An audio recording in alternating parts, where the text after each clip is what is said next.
Welcome back to the show. I'm Gina. And I'm Evo. Happy Friday, everybody. Happy Friday. What are we drinking tonight, Evo? We are drinking Prosecco. And real talk, it's actually not night just yet for us. It's actually it's late afternoon right now. Yeah, but it's champagne o'clock. I'm definitely down with that. And this is a Prosecco Rose. And I'm definitely not a rose drinker, but I do like this. We had this on Thanksgiving, so I was like, let's do it again. Yeah, we had two bottles actually. We had the regular and then we had the rose. And both of them were good. Yeah, definitely. So let's cheers. Cheers. And cheers to everybody out in our audience today. Thank you for joining us.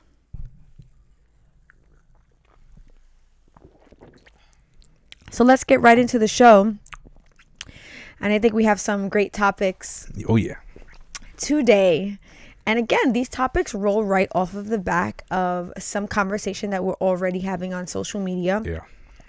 On our last episode, we talked about, was it easier for men or women to have sex?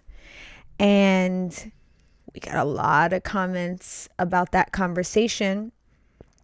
And something that I saw, or rather a comment that I saw mentioned quite often or repeatedly, was a woman's value can be determined by a man by how many partners she has slept with.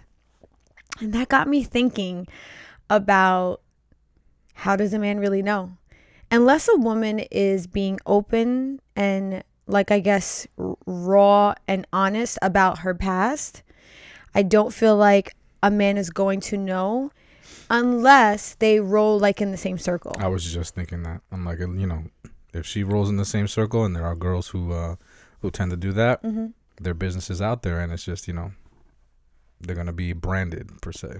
Yeah, so I feel like those are the only two ways a partner can know how many past sexual partners they may or may not have had. Other than that... Oh, yeah, you said right, honesty. I forgot. I'm sorry. Yeah. All right, sorry. Yeah, other than that, I don't really feel like it's possible. So that got me thinking about... dirty little secrets that men and women keep from each other. And the reason for that, I thought, was I know for damn sure there are people walking around in relationships or courting people, and they're not being they're not telling their whole story. They're keeping things secret. I mean, who doesn't try to put their best foot forward? I would definitely agree with that. Yeah. I think everybody is going to want to present themselves in a manner that seems more, I guess, favorable to the person that they have interest in. Yeah, I mean, I think that when you meet somebody, you try to present the best image of yourself possibly can, because they say, first impressions are everything. Or rather, isn't it, you never get a second chance to make a first impression? I mean, I think that's what makes it everything. Yeah. And what's funny about that? I think about how we had a conversation some time back about how, you did have girls that were part of your social circle, and you found yourself not necessarily giving those girls a chance to be anything other than a casual sexual encounter because you knew about their past. Yeah, I'm sorry. That was really distracting me over there.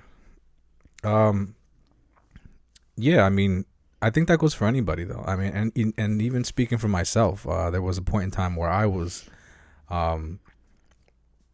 being extra friendly and really not trying to be discreet about what I was doing with girls. And, I started to get a reputation in my own circle, and I had to kind of fall back off that, because it was getting to the point where I would go places and I'd meet a girl and they'd be like, "Oh, you're Evo." And I'd be like, "What does that mean?" And I'm like, "Yeah, I heard about you," because I used to be very, flirtatious, and yeah, the stuff will catch up with you. Something struck me just now when you just said that anybody would potentially not consider being more serious with someone based on their past. Like if you run in the same circle and you know that person to be, I guess, promiscuous, you're not going to look at them any other way than like a casual hookup. And you said anybody would do that. You know, all right, let me retract that. I don't mean anybody, all right? Because I was like, that's a bold statement. That's a very bold statement. It is. But I most cases, it is going to affect the way someone is looked at by someone. Yeah, I would agree. Yeah. I would think and I'm sorry, I didn't mean to say it, but I would like to say, either way it goes, someone may not care at all, and based on what they see, it's going to perceive them to not care. Like, I don't really care about that. Yeah. Or they see that and they're just like, yeah, nah, I'm not messing with this person. Yeah. So that whole conversation just kind of got me thinking. I was like, what if a person just ups and moves from their previous location to a whole new country? Oh, that's a reset button. Yeah. Mm-hmm. You there's no way you're really going to know. And I feel like there are things that men and women are entitled to keep secret to themselves. I think it just helps with someone's own sanity to a certain extent. Yeah. And I know for sure there are things that women will keep secret. And a lot of women can identify with some of the things that I'm going to talk about. And I feel like the same goes for men. Here's an interesting question, right? Sure. Let's say you meet someone, mm-hmm. and they don't know anything about your past. Mm-hmm. Conversation comes up. Hey, so if we're going to be intimate, mm-hmm. I need to know, like, have you been with a lot of people? And you say no. Okay. Or the person, I don't want to use you as an example, but the person says no. Mm-hmm. Aren't they putting themselves in a position where they're actually lying and potentially running a risk of them getting caught in that lie sometime in the future? I mean, it is very possible that, that person that, so it is very possible that the person that said no, that they don't sleep with a lot of people, mm-hmm. they end up getting into a relationship of some sort with that person that asked them that question. Mm-hmm. Time goes by. Somewhere down the road, they run into somebody that they know. Okay. Or, or the person that's dating that girl. I'm going to use a girl as an example, just try to keep this off of him and they or they're him. All right. Okay. Or the person that's dating that guy, right? Mm-hmm. They see a friend they haven't seen in a long time and they're like, oh my God, you're dating this guy right here? Yo, I know him. Mm-hmm. I know him, yo. He's a whore, or like he's mm-hmm. a, So like, yes, you can lie about it, but you're putting yourself in a situation where it could blow up in your face. I definitely do think that is possible, but I'm going to tell you what I think about that. You and I actually had that exact situation happen. Did we? Yeah. You're gonna have to refresh my memory because it's not. I will. It's not coming to mind right now. You and I went to a party, New Year's Eve party, sometime back, and you were confronted by an old friend of mine, and that was the year we were set to get married, and that person cornered you and said, "Yeah, you're right. Yeah, right." And you and I at that point had been together for 5 years. Yes. Because it was the year we were getting married, and that person confronted you and was like, oh, so you and Gina are going to get married? Yeah. That's great. But guess what? You don't really know Gina. And Evo, fill them in on exactly what you told this person. All right. So, basically the person told me that, there's things that I don't know about you. Yeah. And I said to that person, I said, listen, I don't care. That's not, if I was concerned about what she did previous to our relationship, that would have been a conversation that I would have brought up. Yeah. I never brought it up. I never even thought twice to question you about your past and the people that you slept with, because it was really, it literally had zero importance to me. So let me just pause for a second. I don't even think that person potentially was just talking about my past sexual experiences. I think that person was talking about who I am as a whole, as a person. So like the whole enchilada. I generally felt that at that point, mm-hmm. I knew you to the core. Yeah. Except that part of your life, which I had no interest in. Yeah. You know what I mean? Like, I feel like everything that we've spoken about up until that point, I knew what I needed to know. I mean, I was literally about to marry you. Yeah. The only reason I asked you to marry me is because I felt like I knew you in and out. And There was really nothing else. Like, it was just time for us to like move on to another level. And I quickly brushed that conversation off. Like, listen, I don't care what you have to say. Yeah. All right. And I walked out of the room, and then like they started like kind of like circling the party, trying to like make their way closer to me. And eventually we ended up in the same room again. Yeah. And they brought up the conversation again, and we're being persistent, kind of like I felt like that person was trying to like plant seeds of doubt in what me and you had. And little did that person know that what we created was impenetrable. Yeah. And I went off on that person at that time, because like now they were just pissing me off. Yeah. And then, obviously, we left the party after that. So that's my answer for you. Right. So, but in the example that I gave you, the question had come up. Hey. No, so the example you gave me was, what if you ran into somebody? No. The example started with me saying, you meet a person. You say to the person, hey, listen, we're going to start being intimate. Have you been with a lot of people? Yeah, I guess it depends on what a lot is to right. you. I don't want to put a number on it. I'm just saying the conversation came up. It went along those lines. It was discussed about sexual partners. And the person that was being asked said, no, I have not been with a lot of people or whatever. Instead of being honest. Because, I mean, we were talking about, unless you know the person in the same circle, you don't really know unless they're being honest with you, right? So what I'm saying is that, yes, this is true, but if you're not honest to begin with, then you're setting yourself up for potential sabotage in the future. And the reason the example that I use by that is that somewhere in the future, you think you're okay with the person that you're dating now, and you end up running into your past per se. Okay. And your past comes to surface up, and it can cause a big problem. Okay, so I think it's interesting that you bring this up, because this runs right into the first thing that I think women will keep secret, and that is their past partners. And women will keep past partners secret for I would say an array of reasons, but I think that the primary reason that women will keep secret how many partners they have had in the past, whether it just be how many people they dated or how many people they had sexual experiences with, is because we are shamed by men and we are shamed by other women about our sexual past. We are not given the same sexual freedom that men are. Yeah. So that is something that a lot of women will keep secret, because I feel like a woman is going to enter into a potential situation with a man, and regardless of her sexual past, she is going to hope that that man is going to value her and potentially like her or love her based on the content of her character in that particular moment.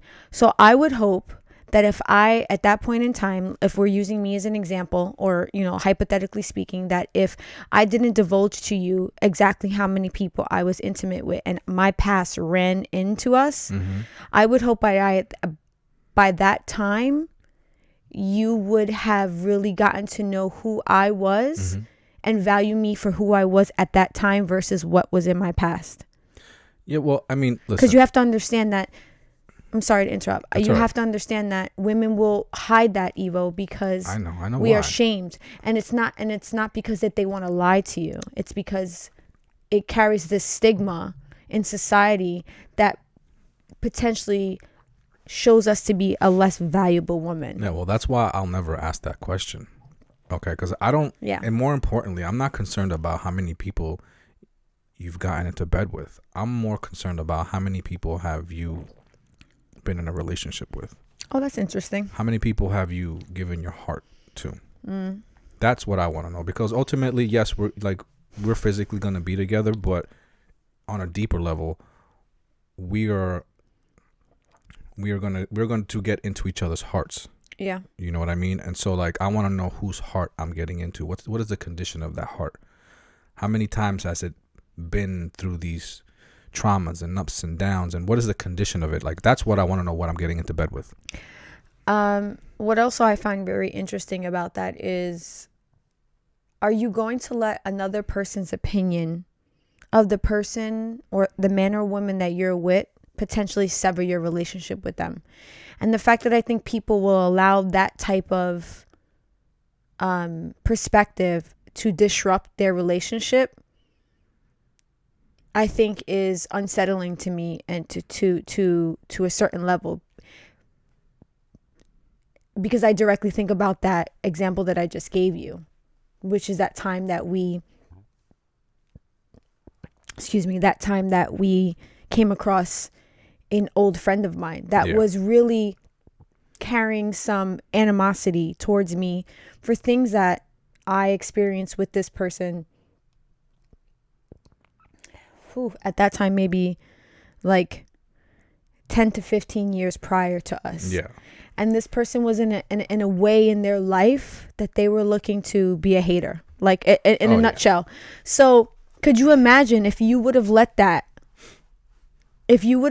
seed be planted in your mind, what that could have potentially done to our relationship? And I think that that's the risk that a lot of people take when they allow that to happen. I actually just read a quote today that says, when you allow other people's opinion to dictate your life, you become prisoner to them.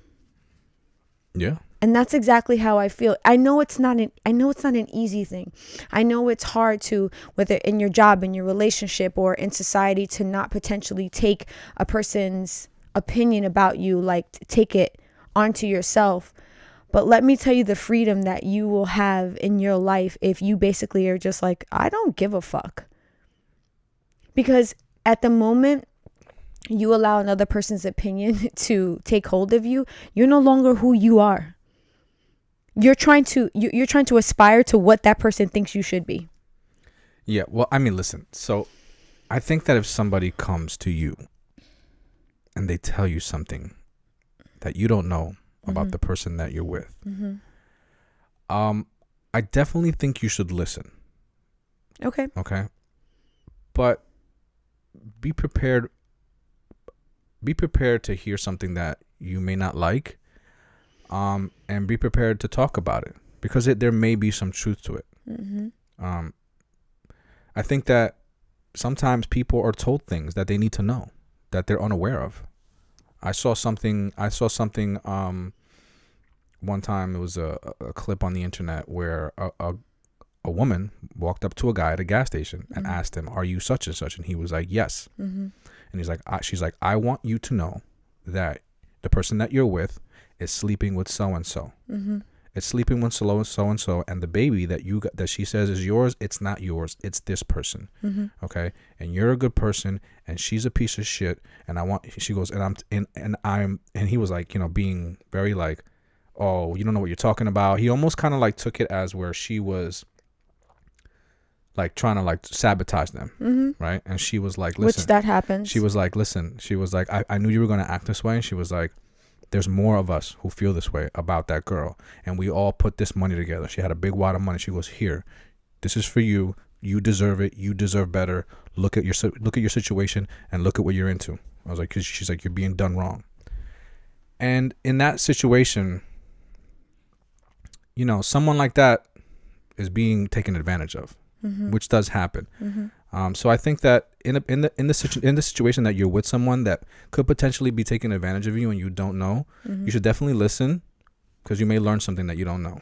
But take it with a grain of salt. Take it with a grain of salt, as far as like, it may also be a lie. It may also be something that's being set up to to sever the relationship that you have, and try to play it both ways so that you can either dispel it as true or untrue or true. I think that's the best way to. I mean, that's how I would. Yeah, deal with that situation. I think that's very rational. Yeah, well, I feel like that's rooted in a lot of logic. It's funny that you bring that example up, because again, it reminds me of something that I just more recently saw, and it was that clip of Cardi B on the panel of Love and Hip Hop. And it's the clip where she's talking to, I forget what guy it is, because I'm not too familiar with all the people on the show, but she's basically telling this guy who's running between two women, and he has children from both of these women. She's like, "Men like you deserve to get used, because you have no fucking respect. So what I find interesting about that example that you gave is that there's always like two sides to a story and then the truth. There is. So let's say that that woman was sleeping with someone else. Let's say that that child wasn't his. I wonder what his situation is. Do you get what I'm saying? And I'm not saying that that justifies what the person that approached that man is claiming that this other woman is doing. I'm not saying that in the least. I'm just wondering what the full picture is. Yeah, I mean that's an interesting question. And that's why I tell you that when a woman chooses to withhold how many partners she's had, it's not because she's withholding it because she doesn't want you to know that she's had X amount of partners. It's because it carries something different for her as a woman. Yeah, I mean, I agree with you, and I think that there's other reasons why. Oh yeah, there's probably plenty of reasons why they would withhold that type of information. And I think the same thing comes from, a man as well. Yeah, I said that right from the beginning. I said there's an array of reasons, but I think the primary reason is that we don't want to be slut shamed. Because men like to use slut shaming in all facets. Whether you are promiscuous or not. I can't tell you how many times I've been in a situation where a man has made an advance at me or has catcalled me and I have not reciprocated from their response or from their advance, and I've been called a slut or I've been called a whore just because I didn't engage with them. I think what's even deeper is that not only will men slut shame you, but other women will too. Oh yeah, because it's a power thing, Evo. It's another person trying to show power over who you are, and they're using that over you. Well, what I mean, as far as like women are at a disadvantage in the situation because if the tables were turned and a man is seen to have a lot of partners, more than likely his male counterparts will probably big him up for it, or sometime or give him some type of props for it, and a lot of women will speak up to shame them for their actions, so women definitely have more of an incentive to kind of withhold that information and be selective about releasing that. And and to be honest, it's very unfortunate. It is. And this is why I said that this conversation rolls right off of the back of what we were talking about last week, because a lot of men obviously had a lot to say about why they value a woman based on how many partners she has potentially had. And a lot of men were also dropping this this saying of being if I'm a high value man, I don't want a woman that's had a lot of partners. And I would implore a lot of these men to find out what exactly is a high value man, because I think a lot of these men have no fucking clue what a high value man is. I think they just think it's a man that has some sort of integrity. And what they don't realize is that term comes from a particular person, and I'm not going to mention their name, but the people that are mentioning this, they know where it comes from. So if you think you know what a high value man is, I would love for people to leave comments for us to let me know what you think a high value man is and what a high value man deserves. Yeah, I thought that was a pretty interesting question, and my definition of it was definitely not what, because I asked you. Yeah, you did, and I had my own definition of what a high value man was, and it really was. I want to say maybe like 10% of it fell in line of what that person defined a high value man to be. Yeah, another like a relationship coach. Yeah, another relationship coach. Here's what I've learned, right? I think it's funny, right, where you have these people where they're saying, I'm this type of person, so therefore I deserve this type of person in my life. What I've learned personally is that what I needed in my life was not I'm sorry, let me repeat that. What I wanted in my life ended up not being what I needed in my life. Yeah, because I remember one time me asking you, because based on your past girlfriends, I looked at you one day and I was like, are you sure I'm what you want? Because I'm the polar opposite of Yes. the women that you were with previous to me. Yes. And and I hate to, and I just want to, it's a very complex thing to explain, because when it comes to a partner and what you think you want in a partner, a lot of the things that we want in life aren't necessarily what we need in life. Oh yeah. Right? So if you take that example, if you take that scenario, and you apply it to your relationship with someone, most people would realize that what they're seeking after is not really what they need. Well, people are associating what they want with happiness. They think if they get what they want, that they're going to be happy. Right. And they haven't done enough internal digging. Yes. To be fully self-aware to understand what they need. And it's a huge difference. Right. And so I want to simplify this for our listeners and our viewers, in a way where, I hope people don't find this offensive, but I'm going to go ahead with it anyway, and I'm going to use the example of a car where most people want that high luxury, Range Rover, exotic cars, right? But if that's not something that they actually can take on in their life and they can maintain, then it's going to become a problem for them. And in reality, what they need is something way different. They need a Toyota Corolla. They need something that's reliable, that's going to start every day, and that's not going to break it's not going to break their pockets, right? And if they were just to buy that Toyota Corolla, they would realize that overall they're just going to be happier. Yeah. They're going to have more money in their pocket. This thing is not going to be a headache to maintain. No. You know what I'm saying? It's going to be reliable every day. They're going to start it. It's not going to give them any problems, and not to say that some people shouldn't go out and get a BMW or a Jaguar. Yes, but you have to make sure that that's something that you're going to be able to maintain. Yeah. Along with it being something that you want, you got to make sure that it also hits the points of the things that you need, right? So if you go out and get a Range Rover, right?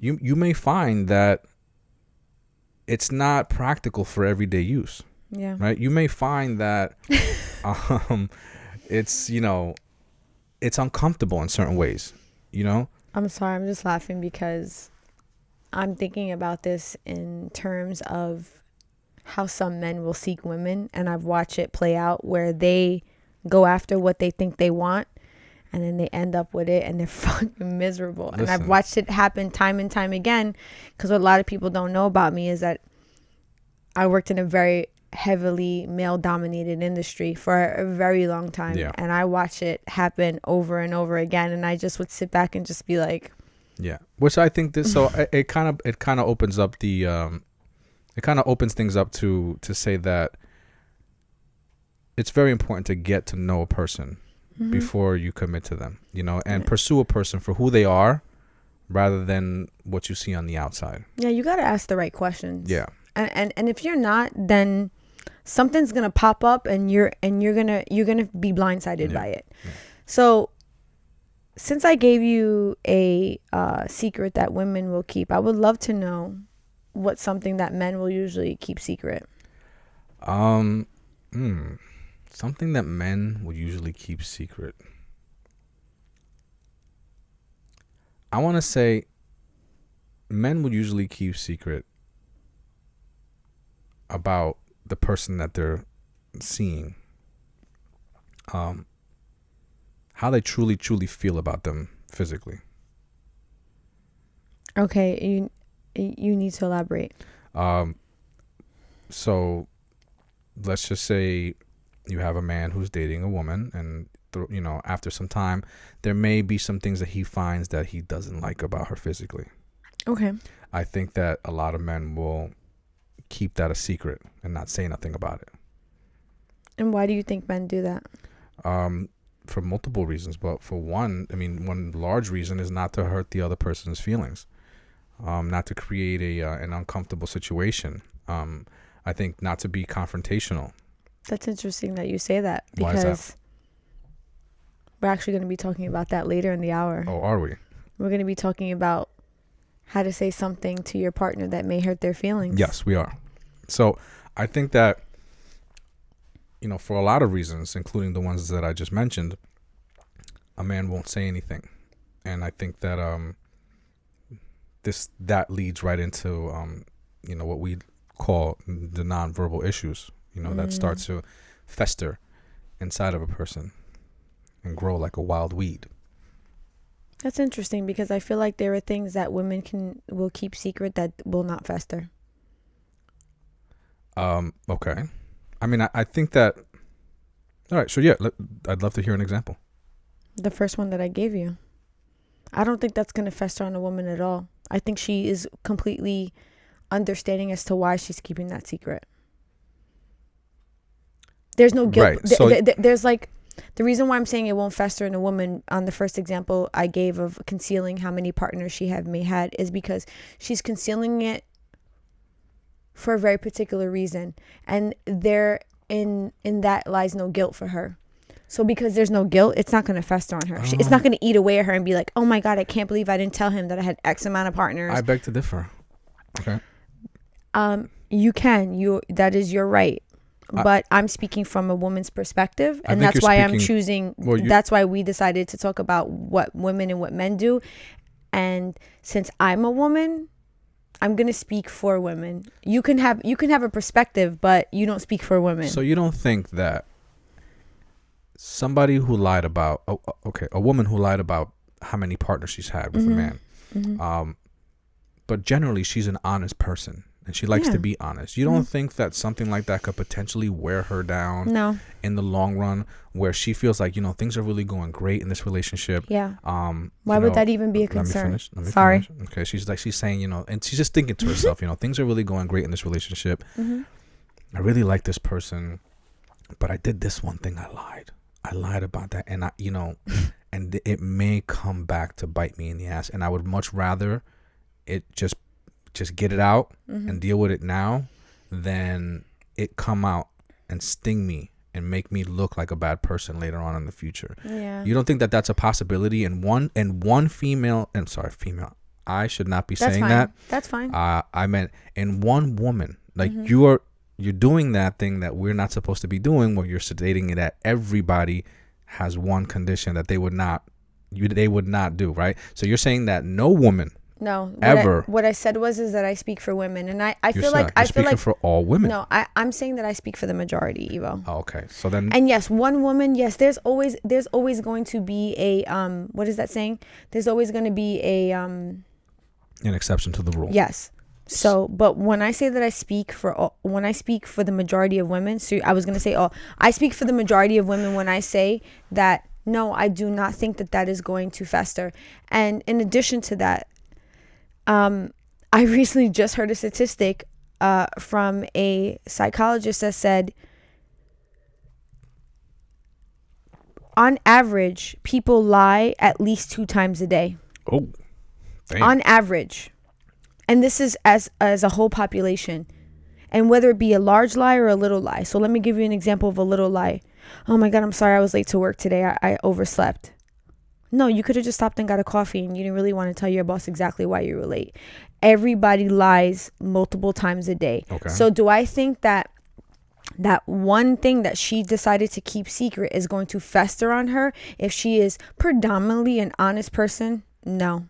That's my opinion, and I speak for women, and I explain to you that the reason why I think it will not fester on her is because she is choosing to withhold that information because it carries a particular shame in society that does not carry the same level of like freedom as it does men. So it's very different to us. But she can listen very easily. Can she come to realize that in the relationship that she's in, the man is very understanding. The man is a very open-hearted person, an empathetic person, someone that she's maybe misjudged at the beginning, and rightfully so, because she didn't know the person to withhold that type of information. But come to realize that she did withhold this information, and knowing that in this particular relationship that honesty and truth is at a top priority to this person. I think the reason why you're saying that, Evil, is because you this speaks to your character directly. Absolutely. It does. It speaks to my character 100%. And I would respect this woman 1,000% more if she came to me, to my face, and said, listen, I did something in the beginning of our relationship. I didn't know you. I know you now. I withheld something that you honestly, I feel like you should know, because I feel like that you won't judge me. Yeah. And I see that now. Yeah. All right. And I'm willing to be honest with you. Yeah. All right. Let me tell you something. She would level up 10 levels with me instantly, right then and there. Okay. Then if she withheld it and later on it came out, and now I'm all of a sudden I'm looking to the right and like I don't even know this person that I'm with. Well, like I said earlier, if you're going to allow someone else's perspective or opinion to infiltrate your relationship, then I think that in my opinion, that says a lot about you rather than the other person. I don't think so. Well, because I know you don't think so. And I just said that what you're saying right now speaks directly to your character. I know you so well, Evo, and I know that's why you were kind of like pushing this issue. Of course I am. Because and I don't think we should continue to go back and forth on it, because you gave me your perspective and I gave you my perspective, and my perspective is no, it will not fester, and yours is that it will. I think that in some cases it will. It would. Okay, and like I said, I feel like I speak for the majority of women. Moving on. So, but you gave me my example. Yeah, your secret that men will keep. I could see how that could fester, because if you were choosing to be with someone till death do you part, and you are keeping secret how you truly feel about their physical appearance, their physical appearance can only go one of two ways. You know what I mean? Yeah. Number one, people age, so they're definitely going to change over time. And two, whether that person is choosing a more fit lifestyle or they're not, that's really going to determine how they look overall. So if you choose not to tell them about how you feel about their physical appearance, I could see how that could fester. Right. So because they can change that. Right. And I feel like that this would exist in pretty much any scenario where it's one person's feelings about another. The example that you used was the way that someone views themselves. Like they're going to keep something secret about themselves.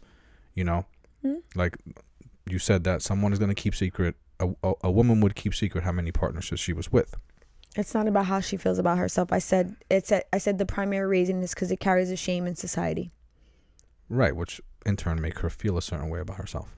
But that doesn't mean that that's how she feels about herself. But she's still keeping something secret about herself. It's her own personal information she's withholding. In the scenario that I'm giving you, it's one person withholding the information about how they feel about the other person. Yeah, okay. Which I feel like that if you're looking at this person on a day in and day out and you feel a certain way about them that they don't know, that's going to fester. Yeah. And that's why I told you I don't think that it would. But these are not, they're not equal comparisons. Yeah, correct. That's the point I'm trying to make. I know, but you're trying to beat me into saying that I think it. No, I listen. I respect your answer. You're saying that you don't feel like that it would fester. Yeah. We're gonna agree to disagree on this one. I think that we've made some very strong arguments on that, and we're gonna move on. But this champagne like? Yeah, it's so bubbly. Yeah, it's making me bubble so much. I know. Me and Evo keep moving away from the mics, and we're like, oh my god, excuse me. These mics are so sensitive. So now we know, like, no champagne on the show. Yeah. No champagne, and what is that? No sex in the champagne room. No sex in the champagne room. Is that because it makes you like? What? I don't know. It's just a line in a song. Let's not divert from the. It's definitely more bubbly than anything we've ever drank, and it's definitely making me have to move away from the mic because I feel like I'm gonna listen. Real talk. I feel like I'm gonna burp. It tastes so good though. It's amazing. It is. So let's move on to my next secret that I think women will conceal. Okay. And I just want you to know that these are things that I actually put this question out to my group of girlfriends. And I would say, I put it out to 3 separate group of girlfriends because I have like different groups of girlfriends. I have girlfriends that I've been friends with since I was young. I have a group of girlfriends that I've had for the last maybe like 10 years. And then I have another group of girlfriends that I've been with for like maybe like the last couple years, just because of based on where we live and stuff like that. So I was able to put this question out of like, what are secrets that women keep from men? And they helped me kind of like take a poll, because there were some that I already had in mind, but I was just wondering if this was like, if the things that I think women keep secret are other women keeping the secret. And if they confirm my suspicions. And this one, I thought about this one. I was like, I don't know, this one seems a little like out there, but let me just ask my girl groups and see if anyone else thinks that this is something that happens. And you know, they confirmed that this is something that women will keep secret from men, is and maybe this may come as a shock to you, but women will keep secret previous pregnancies. And no way. Yeah. I'm acting shocked. You're an ass. And I mean previous pregnancies that they didn't go full term with. Yeah, I think that, full respect on that. I'm not gonna judge a woman for well, you shouldn't be judging a woman what she chooses to do with her body. Yeah, period. Listen, that is, I mean, you know, I don't know. I just see things differently. I have a lot of respect for women and their bodies and what they go through, and especially, you know how I feel about childbirth. Yeah. And what women do and what they go through. And you know, if a woman had a traumatic experience or an experience where, you know, they had a pregnancy and it didn't work out and they chose to abort or whatever. Listen, I am not the guy that's going to be knocking on the door to open that up and let me find out like that. It's hard for me to even bring into words why that is so sacred. Yeah. You know what I mean? And it should be respected as such. I think it should be sacred in the matter of, you are not a woman. I just think that, listen, if I hope that one day I can make you feel that you can just openly tell me something like that. Me? Anybody. Like, oh, I was like, no. What are you talking not you. about? I'm just saying, in a situation like that one, right, where I was dating someone, and they, you know, they had in the past where something happened to them, you know, they got pregnant, it didn't work out. I hope that just naturally, by the person that I am, at some point in our relationship, I make you feel comfortable enough to where you could just openly say something like that. Yeah. And know that my response is not anything that's going to make you feel uncomfortable. Yeah. You know, but unfortunately, that's not the case for a lot of people. And, you know, they do keep, you know, a lot of women, they do keep that stuff secret. But I find that stuff to be something that you tread lightly on, and you just fully respect whatever decision was made at that time. You know what I mean? Yeah. Choosing to keep something like that secret tends to come from almost like the same thing from the first one that I said. It carries some sort of shame in society. Yeah. You know, there are states here in good old America that will literally look at you like you're a piece of shit because you had an abortion. Yeah. So, and there are certain religions that frown upon abortion, or abortion is it's something that you cannot do. So could you imagine meeting a man that is like, I'm a Christian and I'm pro-life, and you have had a previous abortion from potentially a traumatic experience? I'm sorry, I'm not telling that man. Because in my opinion, it's really none of his business what I chose to do with my body. And I know that a lot of people have feelings about that, like this whole a woman's body and her right to choose. But could you see how, because that action is so explosive in society, why a woman will choose to keep that shit secret? Yeah, it's definitely a sensitive subject. You know, there's no question in my mind that you definitely, that's like, you want to like you're walking on eggshells when you talk about something like that. Yeah, because it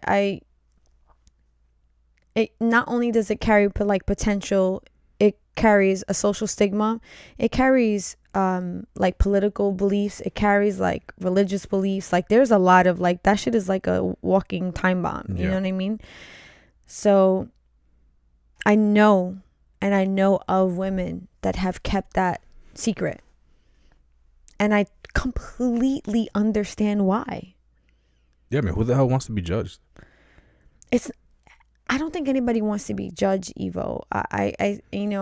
It's unfortunate that like we even somewhat care about that, but that is something that's really different. I mean, I feel like a lot of these all fall into the it all fall into like not wanting to be judged. I think if you took judgment out of this whole situation, I don't think that they want to be shamed. Isn't that the same thing?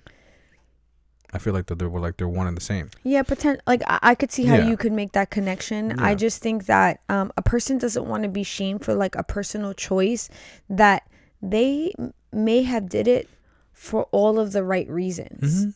Like. But other people may not see it that way. I know, and look at them differently because of the choice that they made. But I think the difference with abortion is that in some places there are people that look at it as a moral wrong. And because it's a moral wrong, it goes like beyond shame. Right. You get what I'm saying? Yeah, I get what you're saying. So that one was like, when I thought about it and then I posed the question to my girl groups and that one came back, I was like, ooh. Yeah, that's deep. Yeah. That's deep. Because I wasn't 100% sure, because I know of people. And some of these people I no longer am in contact with because, I'm not young. So like I've met a lot of women through the course of my life and I know of women that have done this. But because I no longer am in contact with these women, I'm like, I wonder if like my girlfriends, like, have they experienced this? And when I got that answer back, I was like, yeah, this is something definitely what we do. By the way, I disagree with you. How so? You are young. Oh, you're so sweet. We've had that back and forth a few times about like how you feel like you're not young anymore. I'm not. I'm considered middle age based on how long a person lives. That's a social construct. I can't believe you just said that. Evil said no. This is some social bullshit, and I'm not fucking subscribing to that. I feel how I feel, and the rest of you can go fuck your life. Bing bong. Bing bong. Can you please now tell me something that a man would keep secret? So one thing. Now I give you that deep, dark shit. Was just like, yeah. One thing that a man will definitely keep secret from another person is his criminal history. Oh shit! I didn't even think about that. Yes, especially like if he's a felon. That carries a stigma that is just that's like a stain you can't wipe off. And so many men, and a lot of the people, mostly people that are criminals are men. And that carries a judgment that's just casted upon that person, that it's almost like default that at the beginning of some type of friendship or relationship that information is withheld. Wow, that one kind of took me by surprise. You know what's interesting about that is that I know people who have a criminal past, and I've seen them in conversations withhold that information. Yeah. I think it's still also because they carry some shame. It does. It carries some shame. And the sad part about it is that, people make mistakes. People make mistakes, but being a criminal has or have committed a criminal act, because I don't think if you did your time and you paid for the crime, you should no longer be considered a criminal. Because that sounds present. Well, you could still be a criminal even though you did the time and you paid for the crime. Why? Because there's plenty of criminals that go to jail. Mm-hmm. They do their time and they come out and they still commit crimes. Yeah, but I'm talking about people that are reformed. No, yeah, I get that. A person that like maybe one time committed a robbery and then they went to jail, they served their time and they come out and then they are a... Well, that's what I'm saying. That's the both sides. Those are the two sides of the coin. But because people love to focus on the negative, mm-hmm.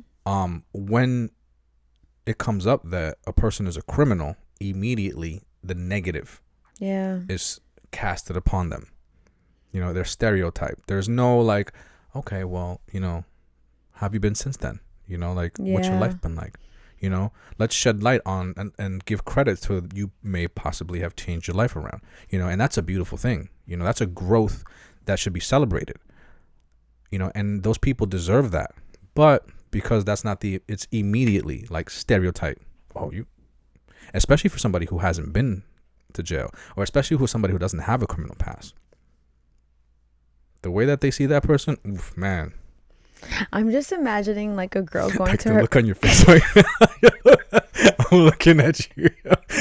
Because I'm just imagining how that conversation goes. Could you imagine like a girl going to her parents and being like, I met this guy, he's really great, and their parents like, oh my god, yeah, tell me about him. Well, they're like, what's his name? Real quick, let's look him up. And then they fucking do a background search and they're like, actually, he's committed 3 felons. Yeah, or he's a pedophile. You know, like. Oh, that's to me that's beyond being a criminal. Yes, it definitely is. But like, let's say. But these are the things that like, these are the things that people will withhold.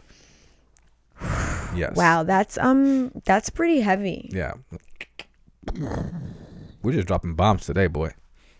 Oh, we need one of those machines that does the sound. I have something here. No, let's not do that. Let's not do it. I was just joking. All right. But we can make it happen. I honestly never even fucking thought about that. Yeah. And I know that there's what I just said you never thought about. No. I mean, but the funny thing is that it's something that I do know. You know, I'm aware of that. Well, you know, that women have abortions. No, that they will withhold that information. You know what I mean? Really? Yeah. How do you know that? Because every abortion that I've ever found out about somebody that I knew was by someone else. You know, it's never been the you know what I mean? It's never been the person that actually had the abortion that told me. It was somebody that they knew who I became friends with and we became really cool that confided in me that, hey, did you know this about this person? You know, because you know that person. And they confided in me. First of all, why are people gossiping about that kind of shit? You know, I feel like that gossip. And yeah, you know what? Because I have never once came to you and been like, "Yo, so such and such." Right, I get that because you have that level of respect for your friends. Well, it's not even my friends, evil. It's just about like the people that you know. I just feel like that. I feel like that's none of your business. Well, you're the type of person that, and I know this, and I can say this confidently, is that there's certain aspects about you, and your relationship with other people that are vaulted inside of you. Yeah, especially other women. Yeah, especially. I put such a high value on the conversations that I have with women that I don't think men should be privileged to. And I'm not saying that in like a mean way. I'm not saying that like, oh, men don't need to fucking hear this. No, it's not that. I just think that as women, there are things that we need to communicate to each other that men will maybe have empathy towards, but they will never understand because they're not a woman. Yeah. So I don't feel like I should then share that information with a man. But, you know, yeah.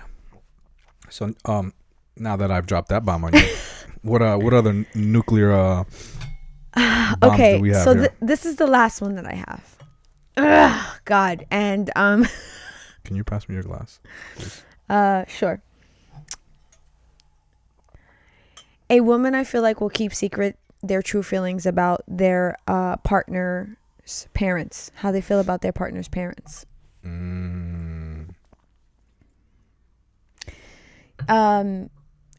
Because I feel like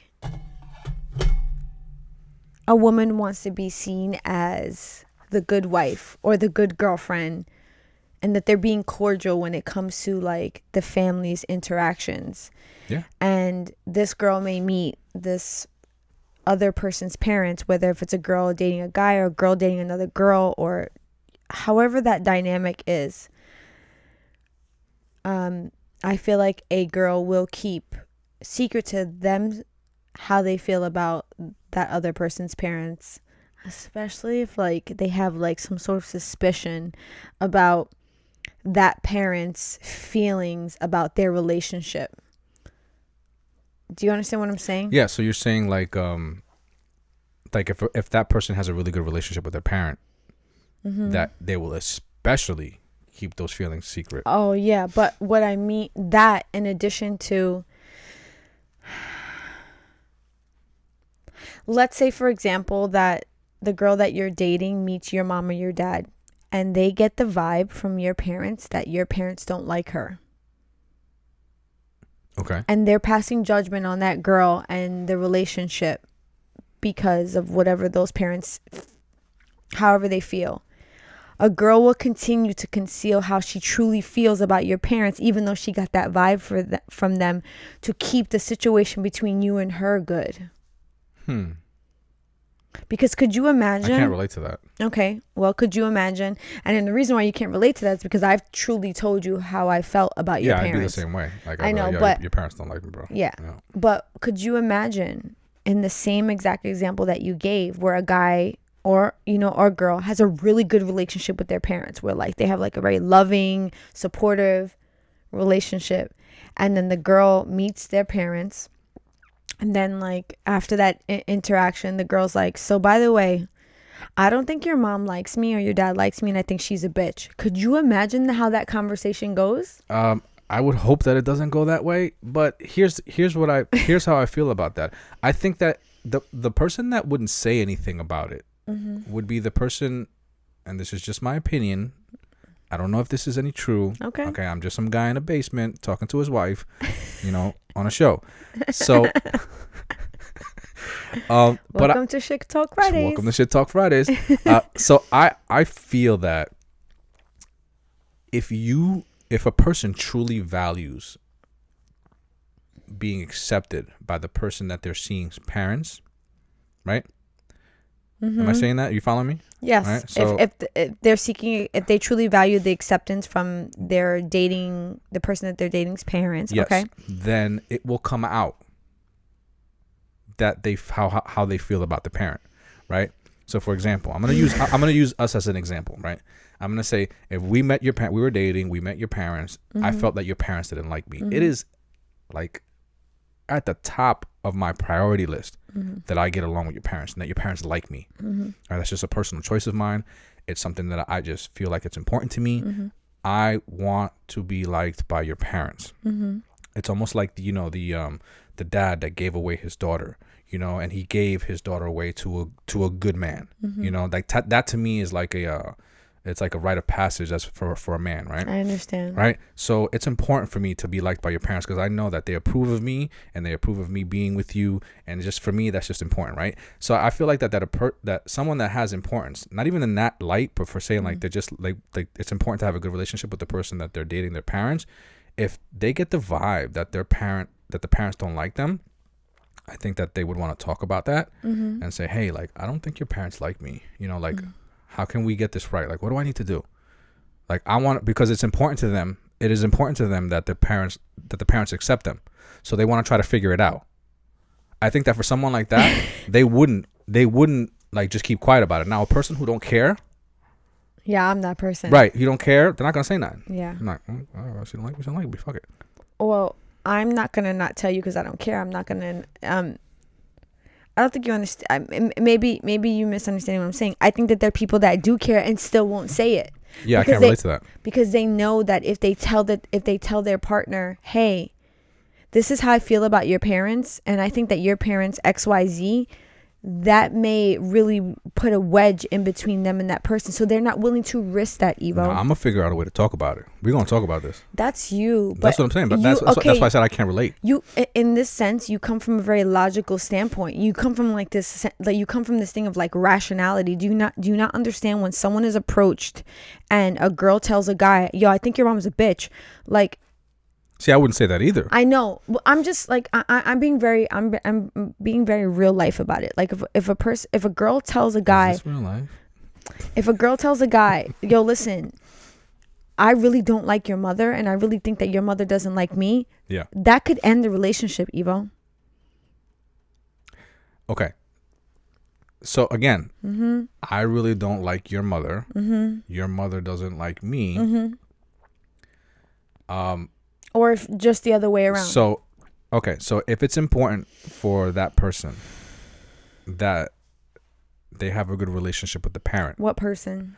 The person that's saying, hey, I don't like your mother. Your mother doesn't like me. That person. If that person values the parental relationship and they genuinely feel that I don't like your mother, then I don't think that relationship's going to go any further. I don't feel like that's something that's going to potentially like have long-term lasting, because that's going to be an issue moving forward with that person and their family, and it's going to be like a thorn in the relationship.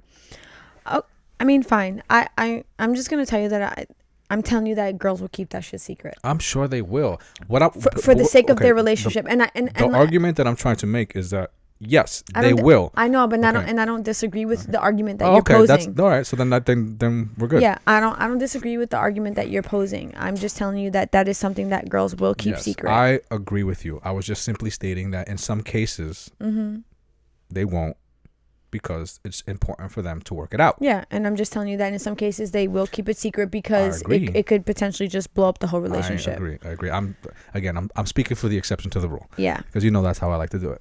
So all right. Now that we've obviously talked about like these things that people keep secret. So now let's talk about how you could potentially tell your partner something that may hurt their feelings. How would you go about doing that? Because these are things that if we're keeping secret, that if eventually this shit comes to the forefront, that you may have to talk about something that happened in your past, how you feel about something currently, how do you feel about your partner's appearance? Yeah. How the fuck do you go about having these type of conversations without hurting your partner's feelings? Because let's be real. Some of the things that you may be thinking about your partner, or some of the feelings you may have about your partner, no matter how you pose it to them, it can still be hurtful. Yes. So what do you think would be maybe a piece of advice you could give someone about how they could go about giving? But before you answer that, I wonder, if you were choosing to tell them, do you think that there should be like an essence of sugarcoating when you're delivering these type of messages? Yes. I definitely think you need to tread lightly. Treading lightly and sugarcoating things are a little different. I feel like that treading lightly and sugarcoating things are one and the same. Because I feel like you're taking a very tense situation. And you're treading lightly, you're being very careful about it, and I just feel like that is being like, I don't know, sweet and like very, just trying to be very nice about it. And I just feel like sugar has all those aspects of it. Let me give you an example of like what I would consider sugarcoating. When I was a manager at the previous company that I worked for, when I had to give feedback to an employee that was in a negative light, I used to have to sandwich the feedback. Okay, I know what you're talking about. So what I mean by sandwiches, for the people listening that don't know what sandwich means, is that I would have to couple the negative feedback with two positive pieces of feedback. So for example, if I was telling the person that I thought that the job that they were executing was poor, I would have to say something like, I really value you as an employee, but when you're on the floor, you're not executing your customer service to the best of your ability, but I see how much you strive. Yeah. That's a sandwich. I'm putting that negative piece in the middle that I need to deliver with two pieces of positive information. So that's what I mean by sugarcoating. And treading lightly, I think, would be me withholding certain pieces of what I need to say but still trying to deliver the message. You get what I'm saying? Yeah, definitely. Okay. So can you repeat the question for me one more time? Sure. So what I'm asking you is, should there be some sort of sugarcoating when you're delivering the information that you're giving to your partner about what it is that you want to say? What it is that I want to say as far as trying to tell them something that potentially may hurt their feelings. Should there be any element of sugarcoating?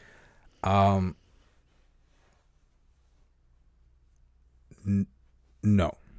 Okay. No. And I know I'm kind of just like, no. I know that I'm just kind of like hitting you with this, and I know you need a minute to think about it. No, I don't. Okay. I really don't, because I know the answer to this question. I mean, it's for me, it's crystal clear. Okay. So when it comes to telling your partner something that would potentially hurt their feelings, this is something that needs to be discussed it's a sensitive subject, and it needs to be discussed in a safe place. Okay. Right? And what I mean is a safe place is that before you start speaking to your partner or your friend about things that you feel that could potentially offend them or make them feel uncomfortable, you should definitely develop some type of relationship where you can speak about things in a safe place, where you can be honest with each other and not judge each other. This is not something that you just want to just, pull the pin out and let the freaking, the tidal wave roll over on, because anyone's going to get drowned. Anyone will drown in that information. Okay. So it's kind of, we seen a video the other day, right? How do you train a cat to go in water? It took the person 30 days. Every day they had to put this cat in a little puddle of water, right? So one day they put it in a little tiny, just to get their feet wet. And then the other day they raised the levels a little bit, and then their feet got wetter. And every day they just added more and more water till one day the cat felt comfortable standing in water. If you're going to be releasing information to your partner or the person that you're with that could potentially make them uncomfortable, you need to make sure that you create a space that if you're going to submerge them in information that could potentially make them uncomfortable, that you've created a place where they're comfortable being in that situation. You don't just do it one day and you're like, hey, you know what? I'm just going to tell this person how I feel, because that's not going to go well. It's really not. Yeah. So you have to, developing that part of your communication is key to being able to tell someone something one day and being like, you know what? I'm going to tell you how I honestly feel. We can do that. We do that with each other quite often.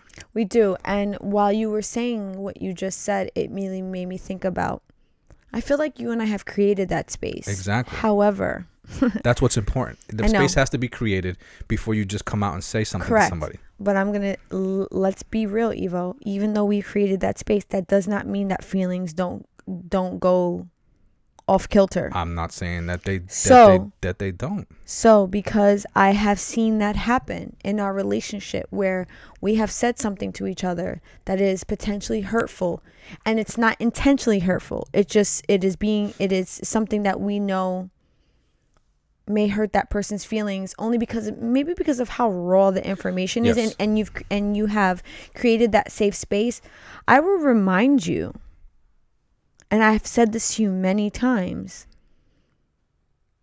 I'm telling you this because I love you and because I care about you, because if I didn't tell you, then it would really cause a problem between us, because then I'm hiding my true feelings about something that we're going through, which then in turn turns into what? It turns into an issue. But what type of a nonverbal issue? Yeah, where I'm walking around with this shit on my shoulder, this chip on my shoulder, that you have no fucking clue as to why I may be, disgruntled about something. Yeah. So I want to tell something to the viewers that I feel like it's highly important. And listeners. That is highly important to being able to have conversations with someone that may potentially be very offensive, and particularly your partner, because I'm speaking to this because this is something that I practice. I try to practice a lot. Yeah. If your partner is going to tell you something that may be offensive, it is imperative that you try your hardest to not make that person feel uncomfortable. Because they're not going to tell you again. Yes, you want, as offensive as the information that they may be telling you, as offensive as the information that they're telling you may make you feel, it is your job to make it seem that it is not offensive. Yeah. It is your job to make them feel that they are in a place where they can speak freely, and you are going to respond in a way that doesn't make them feel uncomfortable for saying what they said. And I also think that it's so okay for you if you feel blindsided by the information that's being delivered to you. I think it's okay for you to say to your partner, wow, you really took me by surprise. Yeah. I really need a moment to collect my feelings right now, because I can tell you right now, I've done that to you. Yeah, absolutely. You have said things to me where I'm just like, whoa, I actually have no idea how I feel about that right now. I need some time to think about this. I need some time to like really dissect what you just said to me. We have to revisit this. Yeah, and I think that is a prime example of what a textbook answer should be. Yeah. You know what I mean? Like, so if I told you something that was just blindsided you, right? Mm-hmm. A response like that is going to, all right, yes, it's clear that you're upset. Yeah. But I know that moving forward, if I tell you something that's blindsided, I'm not going to get an explosion out of you. I'm going to get this, okay, she's going to have to process this. Mm-hmm. I may not like the result of this, but at least I was given a space where I was able to let this off my chest. I was able to talk about it, you know, and don't think that just because you said something and the person gave you a safe space to say it, that it's still not going to make them feel uncomfortable. And the result of it may not be what you expected. But the point of it is that you're able to communicate to the person so that they better understand how you feel and, you know, what's going on internally inside you. I mean, I think that is the foundation of a relationship. That is two people relating to each other, giving themselves a safe space where they can talk and work out their emotions and without things getting crazy out of hand. And I know that's easier said than done. Yeah, because it doesn't work out. Listen, this is not like a textbook thing where every time that we say something to each other, there aren't emotions that pop up, but we actively work to give each other that space. All right. It's not 100%. You know, it may be, you know, 80-20 and maybe 70-30 sometimes. You know, it's, you know. I feel like earlier today we had a situation where I said something to you and it caught you off guard, and you came back to me a little bit later and you were like, hey, by the way, what you said to me earlier, this is how it made me feel. But your initial reaction was like defense. Right. But because we are, instead of you not coming to me, and instead of you, like, you could have chose to not come to me. You could have chose to just be like, fuck her. She made me feel like XYZ. Yeah. No, you chose to be like, Gina, what you said to me earlier, this is how it made me feel. And that's because we are actively practicing that. Because I can't tell you how many times that you and I have gone through something where we have said something that is hurtful to one another, not intentionally, but it just has come out in the conversation or the argument. But then we revisit that conversation later and we're just like, you know, I really thought about what you said. So it's definitely not perfect as a whole. But I think because we practice it more, we've gotten so much better at it. And, you know, like, we're fucking 16 years in. So I think we can say that it's a tried and true practice. Yeah, it is. Listen, my job is to love you for who you are, right? Is it, Eva? That, I mean, I'd like to say that that is my job. I you know, like, I can't. How can I love you for who you are if I don't allow you to speak about who you are and how you feel? It is highly important for you to give your significant other the space to speak and say how they feel, so you truly know who they are at the core, and then you love them unconditionally in return. And the dynamic that creates is unmeasurable. Yeah, I would agree. I want to give a piece of advice, because we were talking about, like, how do you deliver this type of, how do you say something to your partner that's potentially helpful? And I think a lot of the things we said are really helpful, but there's some other pieces of advice that I would like to give that I think could help someone in this situation, you know? And this is something that I've done. Do a mock conversation with a friend. That's interesting. And that comes from my managerial business background. I've never tried that. So I guess the best way I can explain that is, like, if you're about to go into an interview and you have a mock interview with a friend or a colleague, and you really run through it like if you were really having this conversation. And I would like to say that I have a really good girlfriend that I've been friends with for, at this point, more than 30 years.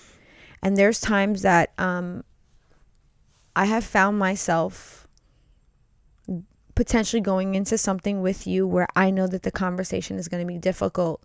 And because she is such a good friend to me, and she is so non-judgmental, and she definitely plays both sides of the coin when I have these conversations with her, and that's what I love about her.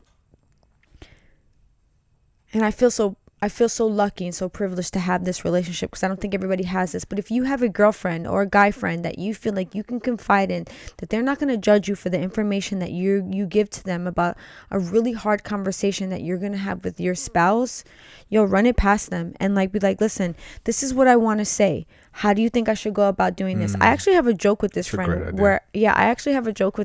where, I call her and I'm like, so am I being a bitch or not?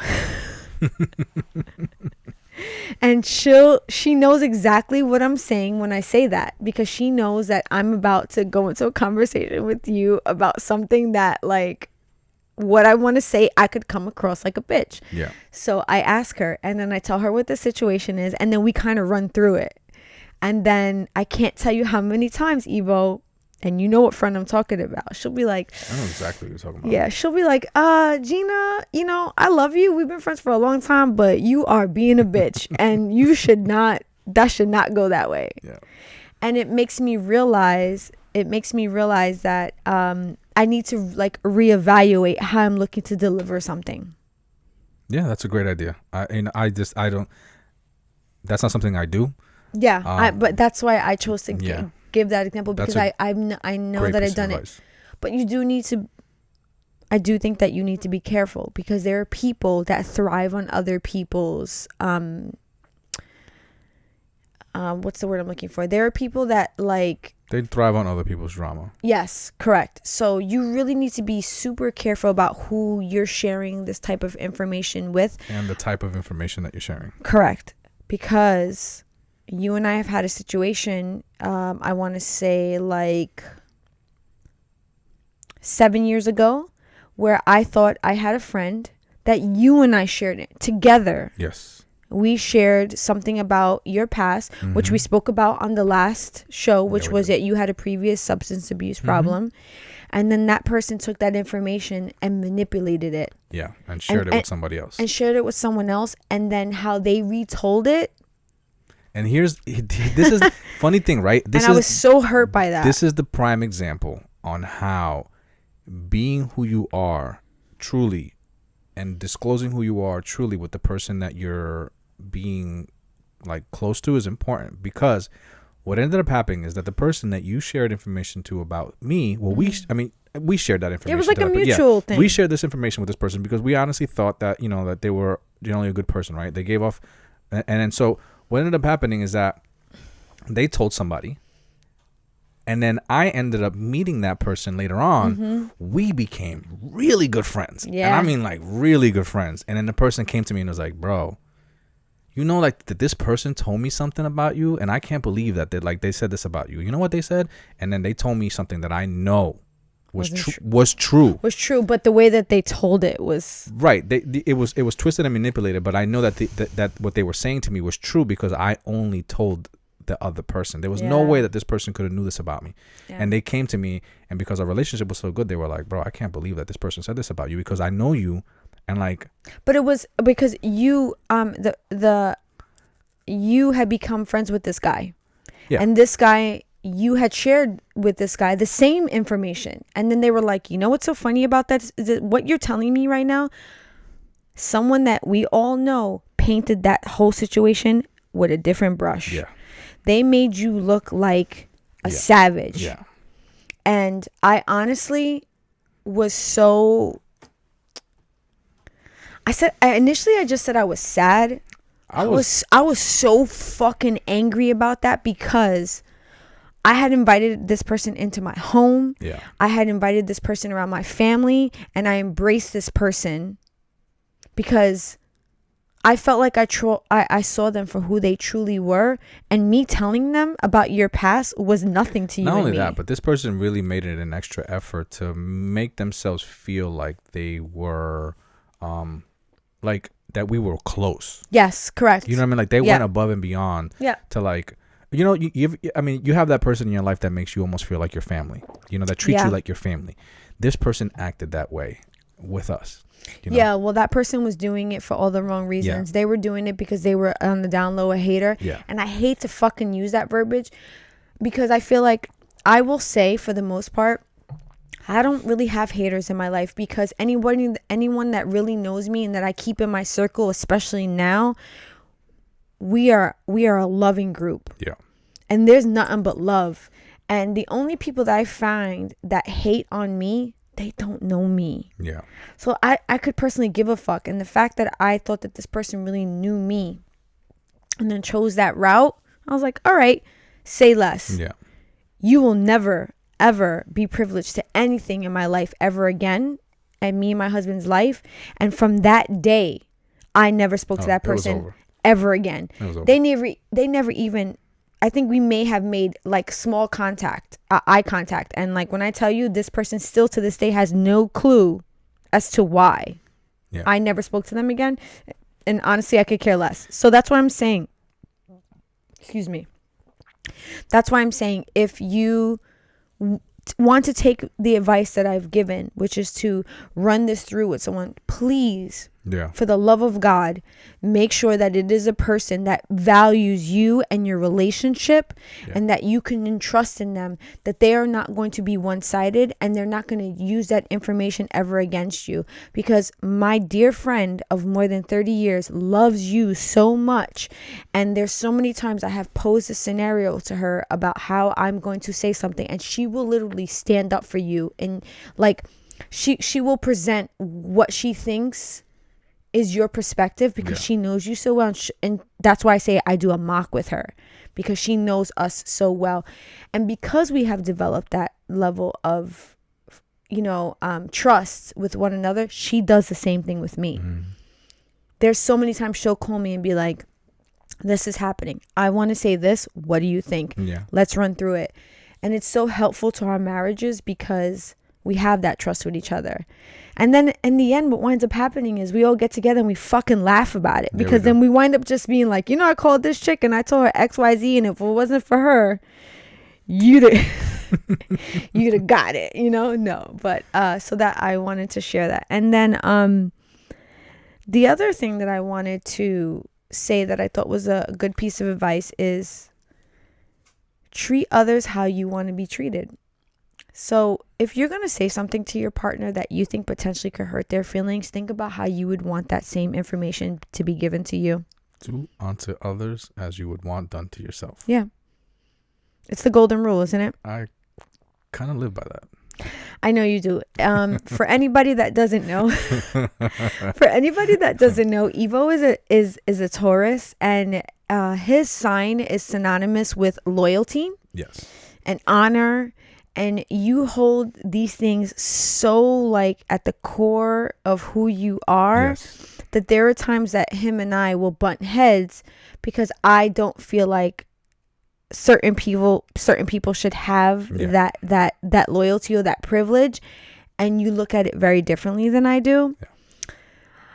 And I'm very big on like vibes and like how I feel about someone, and Evo is very much like, oh, well, he or she's been good to me, so like I'm and I'm just like, no. I believe in giving people an opportunity and seeing what they do with that opportunity. Because I feel like that when an opportunity is presented, if someone sees that opportunity as value, then they are going to act that they are presented something valuable. And if somebody doesn't see it as valuable, then they're going to act like they see no value in what you presented. And I just feel like for me, it's a great way to weed people out. It is risky. You do take a risk, but I'm more than comfortable with taking that risk because I feel like the reward is much greater, and that's just how I operate. And you are very systematic in that way. And I have such a profound respect for your perspective when it comes to those type of things, because we see things very differently, and what I do is like I kind of watch you operate.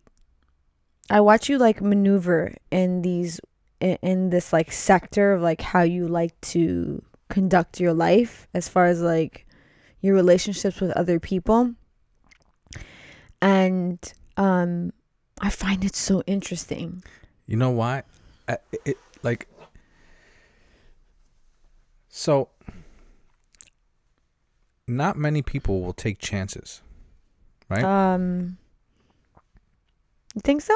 I think that okay. I want to say not many people, but there are a lot of people who won't take chances, right? Especially when it comes to their relationships with other people. Mm-hmm. And I'm quite the opposite. You know, after a small evaluation, I will take a chance with you, to some degree. Give me an example. I'm just like, I don't know. I just feel like that so you'll meet somebody, right? And within a few minutes of talking to them, oh no, that conversation will determine whether you will continue to speak with them for the rest of the evening, right? Yeah. Like you wrap that up real quick. Yeah. Now I'm quite the opposite. Yeah. I'll talk to somebody and the conversation may not go like the way that where you would want to continue it, and I will continue it. I will give them that opportunity to continue to talk and to like create a space for them where they see like, oh wow, like I have an opportunity to talk to this person. And it's not until like they've actually fucked that up that I pull out, right? And I think that that leaves a valuable lesson, and I think that kind of like leaves an impression on them about me, and it almost says to them like wow, I fucked that up, mm-hmm. and that was something that now I realize, and hopefully it'll change them in a way. It'll change them in a way where they've learned from that mistake. Like I create a scenario where like apparently a mistake is made, mm-hmm. and that person learns from that mistake. You will not even let the mistake happen. You'll see the mistake coming from a mile away and avoid it. You'll be like, there's danger over there. I see that shit. I'm out. And just you'll cut that off. I wouldn't say that I avoid it. I would say that I don't interact with it. Yeah, I mean, I just feel like you don't, and not interacting with it is like you're steering away from it. Yeah, but I feel like avoidance if you're driving down the street and you see a pothole, mm-hmm. you steer away from it. Yeah. You avoid it. You avoid the pothole. I guess Gina's doing what she does right now. Yes. She likes to like. I get very analytical about words. You're analyzing what I'm saying, but in essence, you're avoiding it. I'm sorry. For anyone that is just listening to us, you can't see it, but our cat is hanging out with me to the left, and she is making herself quite comfortable by making me uncomfortable. Like I'm like trying to like scooch her a little bit. Are we? It's fine. And she's like doing all sorts of weird things, and like I tried to like scooch her, and she's just like swatting at me like, hello ma'am. No. But we have a few minutes left before we get to the end of our show. More like a couple minutes left. I said a few, whatever, it's fine. Avoid, steer away, however you want to pose it. Ladies and gentlemen, I'd like to introduce to you Gina. I'm very I like to be very literal really? About the words. Yeah. Okay. I had no idea. Don't make fun of me. Okay, because you need to figure out how I like things to be said to me, and you know how I am. Yes. No, but in all seriousness, I know this about you, and as you told that story, I immediately one situation popped into my mind. That time that you and I went, and that you went with me to get a piercing. And I watched you have a conversation with somebody. That is precisely the scenario that I was talking about. Are you? We are here right now. Oh, man. Because when I tell you, I ran from that. This guy like sparked up and a we conversation. were, we were in a very small space because it was a very small tattoo piercing place, and the entrance was very narrow and it opened up into a back space where you can get tattooed and pierced, but the entrance where people could wait was narrow, and there was like an event going on, and there was a lot of people there, and this is pre-COVID, And I remember us getting into a conversation with the people that were directly in front of us. It was a guy and a girl, boyfriend and girlfriend, that were there for the same type of event. And we started chit-chatting, and I want to say I spoke to this person for about a good 2 minutes. Yep. And I literally just turned around and sat down, and you kept talking. We were in like a group conversation, and I want to say within about 2 minutes, Gina just about-faced and done. Just walked out. Like, yeah. It wasn't even like, oh, like, I'm just going to stay in the circle and I'm going to act like I'm part of this conversation. No, she literally, without even saying anything, excusing herself, she just walked off. Yeah, I was done. Yeah, she wasn't feeling what he was saying. And on like... Because you know how I am. Yeah, I know how you are. And I'm big on vibes, like I said. Yeah, there was no question why you did what you did. But I, on the other hand, sat there and spoke to this guy the whole time. Drove me up the wall. We were sitting there bullshitting, and then like I started smelling his bullshit, and I just kind of like went with it, and just kind of really it was almost comical to me, the way the conversation. Look at my face right now. I was actually finding it funny the way where the conversation was going, and all right. So this was me, right? I was basically like the guy who gets called by like a telemarketer, and who has nothing else better to do but to like go on this long conversation with this telemarketer and just to see how far they could take it. That's kind of what that turned into for me. I'm like, oh, let's just see where this goes, Yeah, and I'm in a tattoo shop. I'm not going anywhere. Like, it's just me and her. She's about to get something done, and I just had a long conversation. And I sat back and just thought, what a waste of your energy. Yeah. But anyway, I love that we were thinking about the same story. Same scenario. And that just speaks to so much of like who we are and how connected we are. Because as you told that story, I was like, oh, God, I remember that time. I just went to like exit stage left. But anyway, that actually brings us to the end of the show. Yes, it does. And we will never drink champagne on the show again. Even though I really enjoyed it. First and last. Yeah, just not on the show. I really enjoyed it. It was really good. Listen, it's a great bottle of champagne. Like, yeah. For any of you that Prosecco, like, whatever you want to call like it. The show, yeah. I mean, it's sparkling wine, whatever you want to do. Yeah. Definitely go out and try this. It's great. Yeah. Just don't do a podcast and then do it. But anyway, that brings us to the end of our show. I want to thank everyone for joining us today, because we greatly appreciate you, and we always love having these conversations. I don't know if you could tell how much fun Evo and I have, but we do this with great joy, and we always look forward to doing it. So we hope that you join us next Friday. Until then, peace out. Peace out.